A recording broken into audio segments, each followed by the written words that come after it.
Olá, novamente no nosso canal Politeia.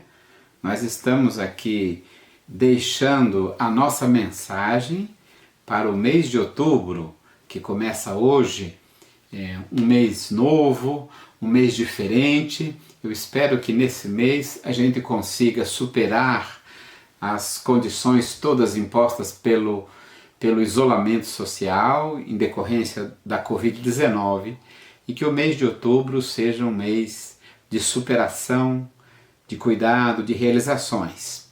Esse mês é para nós particular porque é o mês da realização do 5º Congresso Internacional de Direitos Humanos em Coimbra, para o qual estamos convergindo todas estas mensagens no nosso canal e preparando o grande congresso, que hoje é um dos maiores congressos no campo dos direitos humanos.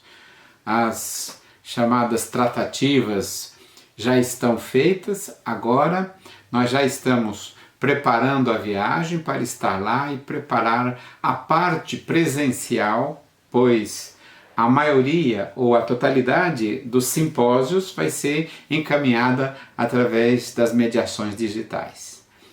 Então, vamos torcer para que nesse outubro o nosso 5º Congresso seja tão grandioso ou até maior do que os anteriores que nós fizemos.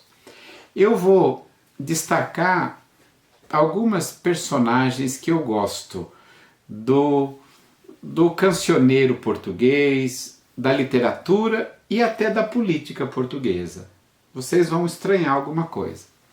Mas três personagens eu quero lembrar hoje. O primeiro, Santo Antônio de Lisboa. Santo Antônio de Lisboa, no Brasil, é o padroeiro dos casamentos. A festa de Santo Antônio, no mês de junho, é uma das festas mais populares do nosso imaginário social, religioso e cultural. Santo Antônio era um nobre português chamado Fernão de Magalhães. E como nobre, pertencia, na Idade Média, aos círculos mais ricos daquela sociedade. Santo Antônio entra numa ordem religiosa, primeiro dominicana, e depois, com o passar do tempo, muito jovem, ele muda-se para Coimbra, e lá no colégio de Coimbra, ele se transfere para a ordem dos franciscanos.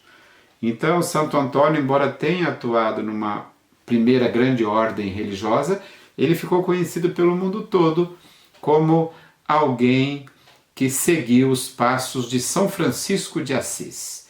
Aliás, por que eu admiro Santo Antônio? Primeiro que quando ele entrou na ordem franciscana, ele mudou de nome. De Fernão de Magalhães, né, ele assumiu o nome de Antônio, que quer dizer, no latim antigo, aquele que se provê, aquele que se cuida, aquele que é o primeiro a cuidar de si e dos outros. Santo Antônio de Lisboa, também chamado de Santo Antônio de Pádua, porque ele nasceu em Lisboa e foi enterrado em Pádua, ou Pádua, na Itália. É um dos santos que mais rapidamente foi canonizado.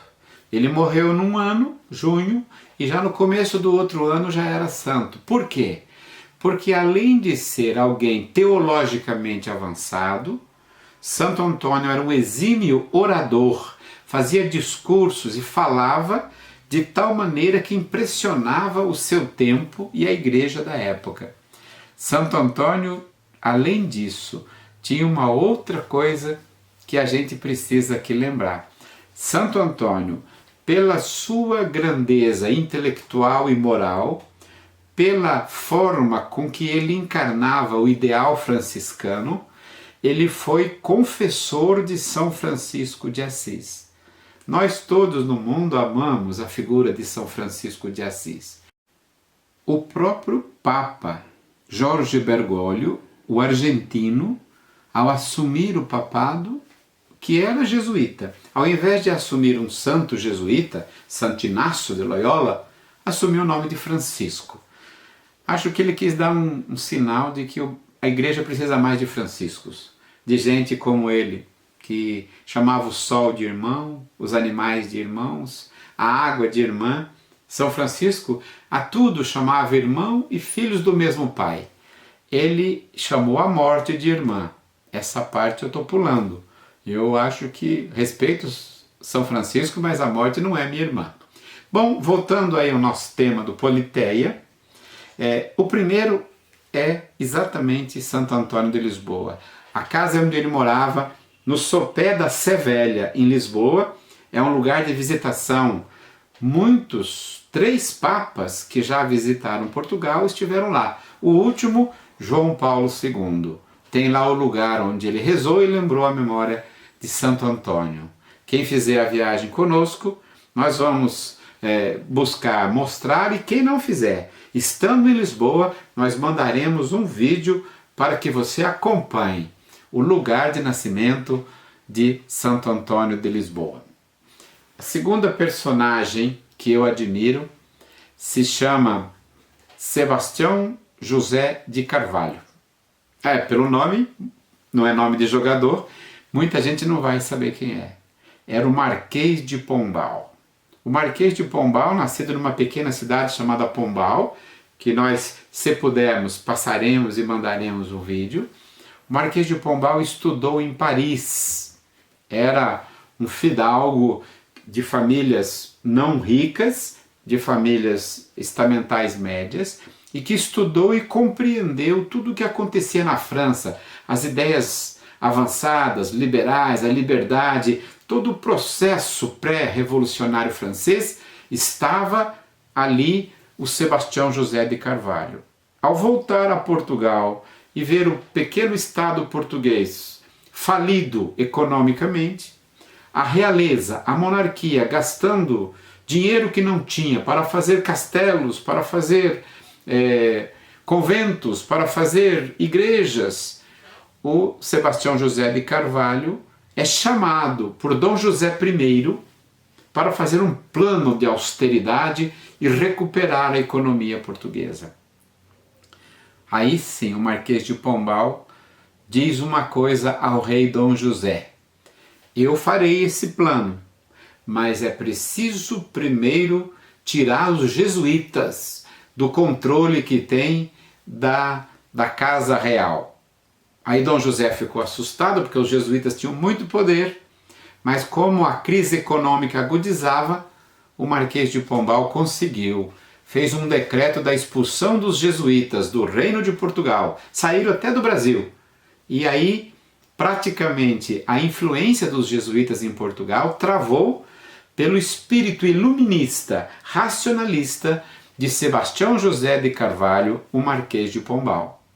Olha, esse homem precisa ser estudado. Na Torre do Tombo tem muitos documentos sobre ele.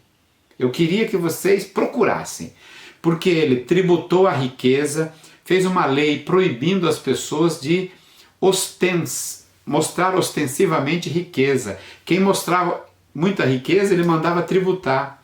E uma vez foram protestar contra ele, porque ele prendera muita gente que tinha sabotado a economia.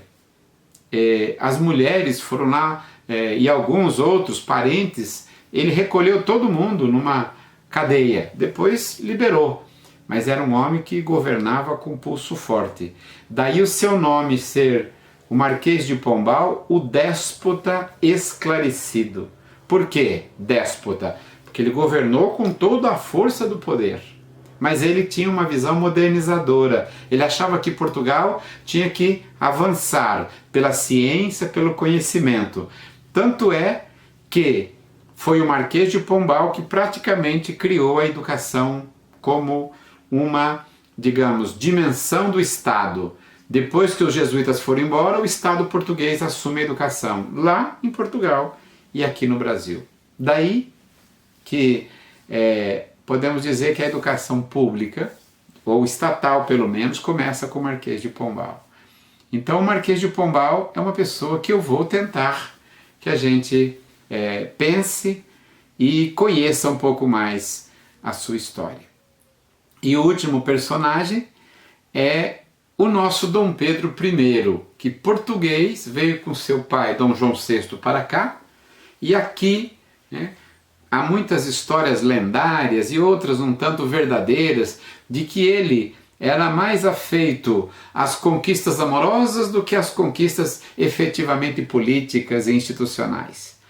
Não consegue governar 1822 a 1830 e em 1830 tem que voltar a Portugal depois de uma crise política e econômica do Brasil.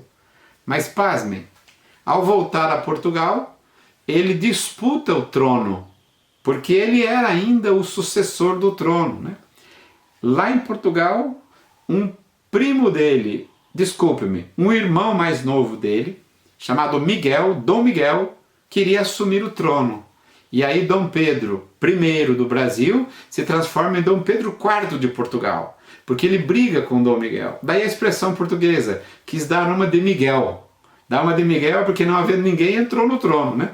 Então aí Dom Pedro chega, reassume o trono e é conhecido como Dom Pedro IV de Portugal. Lá me parece, mais amadurecido, ainda morreu muito jovem, fez um governo melhor do que aqui no Brasil. Então, 3 personagens que nós vamos mandar de lá algumas coisas para vocês no Politeia. Nós vamos mandar uma sobre Santo Antônio de Lisboa, sobre Sebastião José de Carvalho, o Marquês de Pombal, e sobre Dom Pedro IV de Portugal, primeiro do Brasil. Aliás, Lisboa sofreu um grande terremoto. A reconstrução foi feita pelo Marquês de Pombal, em 1755. E hoje, a parte que eu considero mais bela de Lisboa tem a praça onde há hoje uma estátua do Marquês de Pombal e bem perto dali uma praça com Dom Pedro IV em seu cavalo inseparável. De lá mandaremos a todos essas informações e outras fotos e outros vídeos. Valeu!